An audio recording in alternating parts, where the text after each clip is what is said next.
888-838.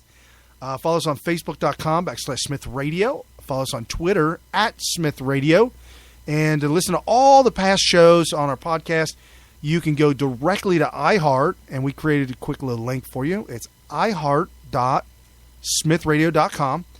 We're talking everything Orlando. We're talking everything ISIS, everything Obama, leadership, Trump. And the honesty or lack thereof of Trump, depending on who you're listening to. It could be the skeptics on the right.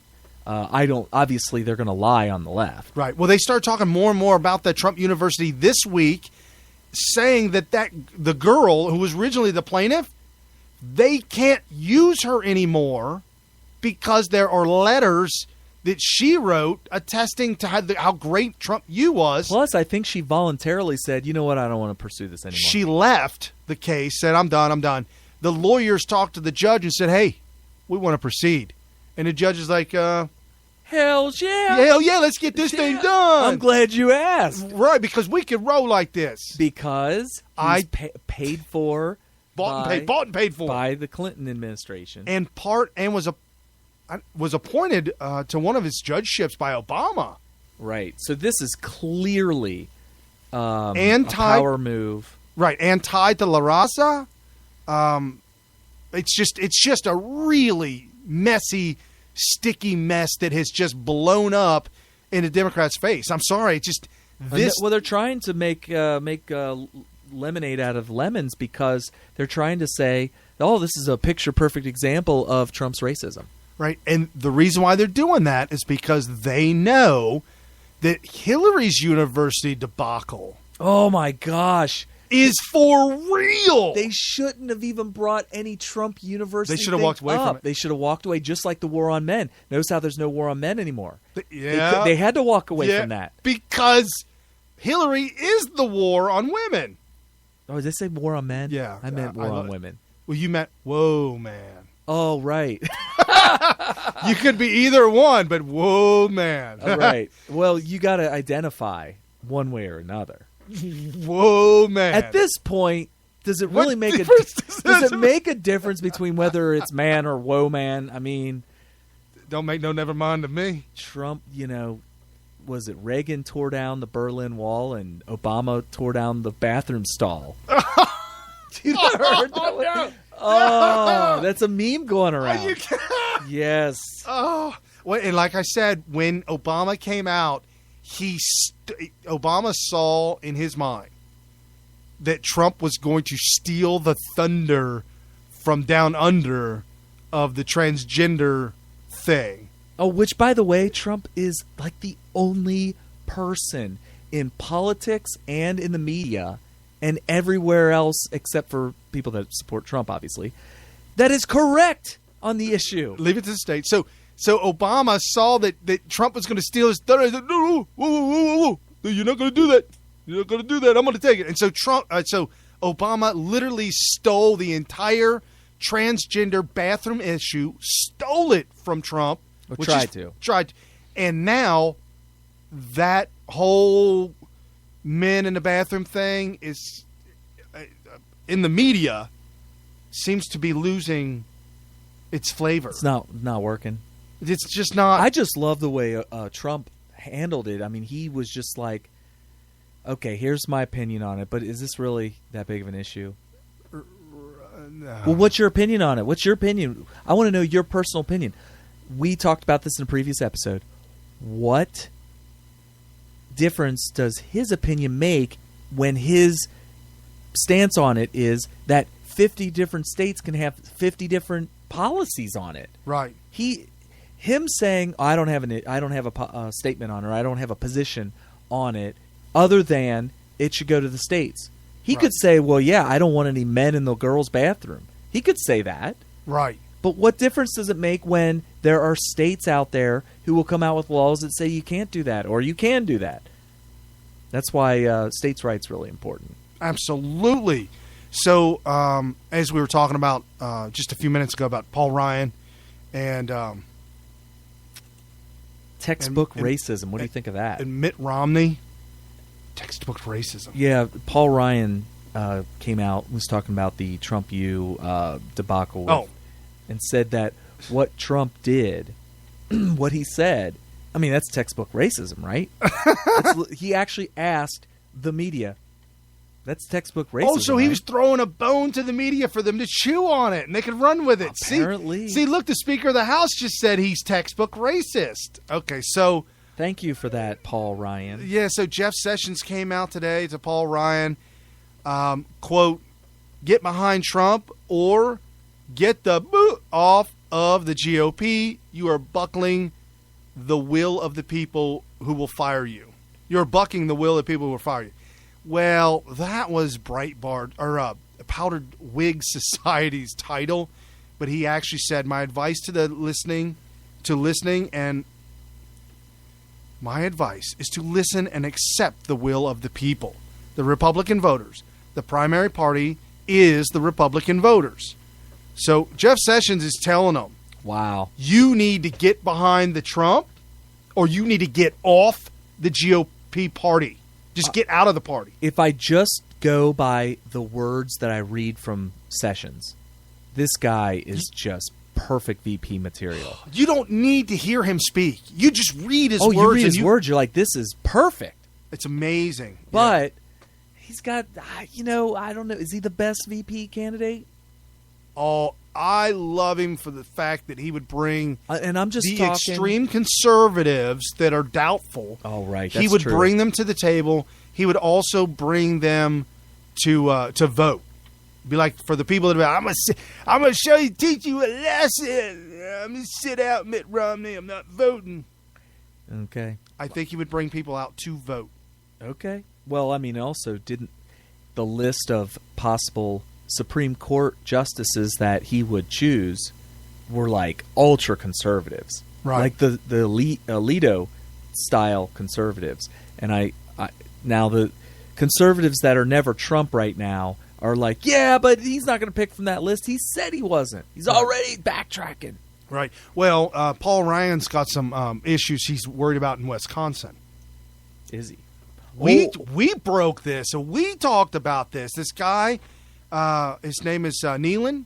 Yep. Paul Nealon. Yep. He's been running against Trump. He's a business owner. No, against Paul Ryan. Against Paul Ryan.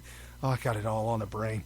And I'm thinking too fast. He's a business owner, got some tattoos, rides motorcycle. He's kind of a tough guy, kind of cheesy ads, but whatever He's always works. riding around in his Harley or whatever. Yeah, and talks about how all the jobs are missing, all the jobs are gone, and that y'all don't, up there in Washington, D.C., y'all don't know nothing about business. Trump knows about business. Paul Ryan is, according to some of the polls, Paul Ryan is losing, and Paul Nealon is up 7 points. Oh, that's big. It's huge. Last I heard, it was close. That's not even. I mean, that's starting to get away from. Isn't he worried he's actually going to lose this thing? Paul Ryan, I mean, it's possible. It's very, very possible. No, is it possible that he's worried? Oh, I mean, he's just trotting around like he has no care in the world. I mean, but you know how polls are. It's like Eric Cantor. Remember when he got ousted? Right. Everybody was like, "What?" That was a shot across the establishment bow. Right, and it should have been as well. There's a lot going on with the campaign. And by the way, Hillary gave her inequality speech today. Inequality? Okay. Inequality speech this week when she stole. And that's what they're reporting it, is that she stole the party ticket, which you and I both know. I mean, it was set up for her anyway. It was set up for her, but now the argument is, Bill Maher made this argument. He said, listen, she's got a majority of the states. She's got a majority of the delegates that are not superdelegates. I mean, what argument or what leg does Bernie Sanders supporters and Bernie Sanders himself have to stand on? But we know how elections go. If you start from the beginning with a landslide victory and everybody knows it, she started out with like 1,500 points. Right, with 1,500. Like, she started out with such an overwhelming majority that it looks like she's trouncing him. Right. That causes a shift in the actual results in the election because people are going to well, I'm going to waste my vote on a loser. Well, and her momentum was completely, almost to an Stalled. absolute. Didn't he win like 18 states in a row or something like that? It was ridiculous. He started pulling out states in the end. He started pulling out states left and right, and not only did he pull them out, but he also most of the states, they were so close. So, I mean, like here's the last one, South Dakota, 10-10, 10-10. Oh, right. So it was tie. North Dakota, her 5, him 13. New Mexico, 18-16. New Jersey wasn't that close. It was 79-47. Do you think that it was California was kind of a landslide for Hillary, wasn't it? 269 to 206. That's not a huge landslide, but 60 points it's a more. solid win. Well, their claim was she and the camp are bragging about the landslide victory in California. But No, what caused that? Because you got Trump socialists. Trump had a landslide victory in California. That's true. But you have socialists all over the country who are all following Bernie Sanders. They're voting for him. And I shouldn't even call him socialist. By the way, Bill Maher, I wanted to say this on the show, and I'm glad I remembered it. He came out on his show this week and said, if the Sanders success, even though he didn't win, what he was able to accomplish during the primary proves that there is a ton of socialists out there. And I instantly was like, no. That is not true at all. Okay. And here's why. The demographics, which largely, almost completely make up the Bernie Sanders constituency, the supporters, the followers, the voters, are these young guys, really young, like 18 to 29 maybe. Right. Really young following. And they're all voting for a guy that we all know as older, wiser people to be a socialist. And by the way, the difference between socialism and communism has been extensively talked about on this show. And debunked. There is no state called socialism. Yeah, socialism isn't really an economic policy or platform. Right. Socialism is literally the road to communism. Right. It's getting on the Greyhound bus with the big giant sign in the front and the blinking lights saying "Get on," and it says we're going to communist. Yeah, the town called Communism, and get on the socialist bus.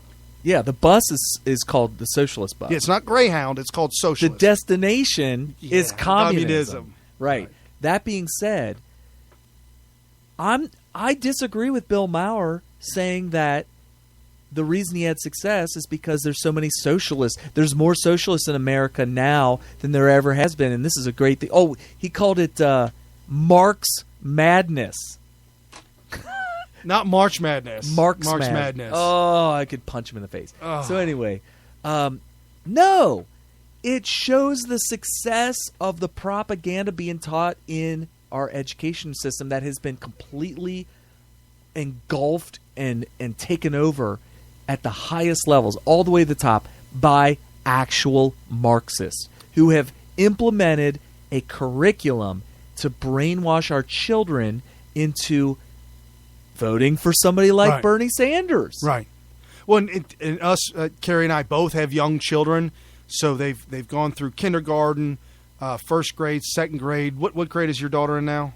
She's going to go into 5th. Oh, Lord! She's just got a 4th. Wow. Oh, man. So we both have young children in grade school, and we saw what the Common Core was. We saw this and that's just the latest iteration. The gobbledygook that they're sending out to make our kids even more stupid. Yeah, all Common Core is a very brazen version of the propaganda for communism. Sure. It's to Well, you know what they did? They added in a lot more anti-Americanism. Correct.